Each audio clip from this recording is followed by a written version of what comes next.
ظالم تو نے سیدہ سکینہ کو تڑپایا، پھر بھی جنت ملے گی۔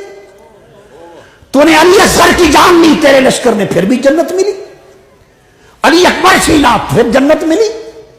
72 لاشیں مصطفیٰ کے تڑپائے، پھر جنت ملی۔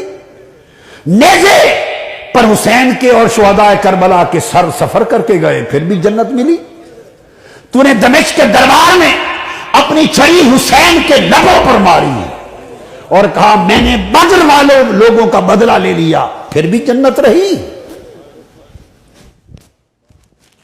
اور مارکہ کربلا کے بعد جب اہل مدینہ نے یزید کی بیعت توڑ دی، کل کتب حدیث سیر اور تاریخ میں درج ہے، تو اس نے مدینہ پر حملہ کیا، 10,000 اہل مدینہ شہید کرائے، 700 جلیل القدر صحابی شہید کرائے۔ یزید کے لشکر نے حضرت ابو سعید خدری نابینا ہو گئے تھے، ان کی داڑھی پکڑ کے تھپڑ مارے۔ مسجد نبوی میں اذان معطل کر دی، اقامت معطل کر دی، نماز معطل کر دی۔ 3 دن مصطفیٰ کے مزار پر اذان نہیں ہوئی، مسجد نبوی میں اذان نہیں ہوئی۔ اور ہر کتاب میں، البدایہ والنہایہ میں، تاریخ طبری میں، تاریخ الخلفاء میں، ابن اسیر میں، تاریخ خلدون میں، تاریخ ذہبی میں، ہر سیرت کی اور تاریخ کی کتاب میں درج ہے۔ لشکر بھیجتے ہوئے یزید نے کہا میں تم پر مدینہ شہر 3 دن کے لیے حلال کرتا ہوں، جو چاہو کرنا، پھر بھی جنت رہی۔ کون سی جنت ہے تمہاری؟ مذاق ہے۔ اگر تو جنت مصطفیٰ کی ہے اور بانٹنے والے اس کے حسن اور حسین ہیں اور فاطمہ الزہرا ہے، پھر اس جنت کی بات کرتے ہو۔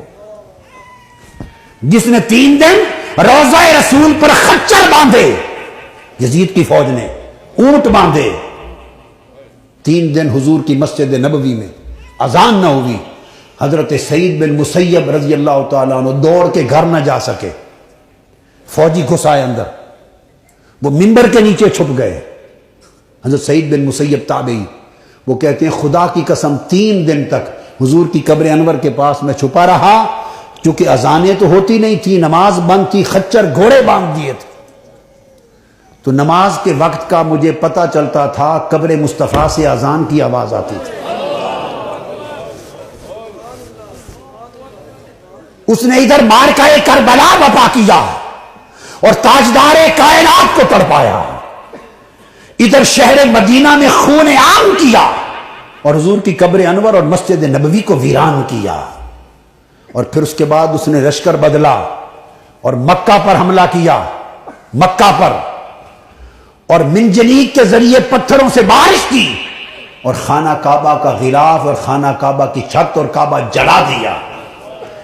ادھر کعبہ جل رہا تھا، ادھر یزید مسلسل اپنے احکام بھیج رہا تھا، تو احراق کعبہ کے دوران اسے کولنج کا درد ہوا، 3 دن تڑپا اور واصل جہنم ہو گیا۔ کعبہ جلانے کے عمل کے دوران مر گیا، اس کو تو توبہ بھی نصیب نہیں ہوئی، کرتا بھی تو قبول نہ تھا۔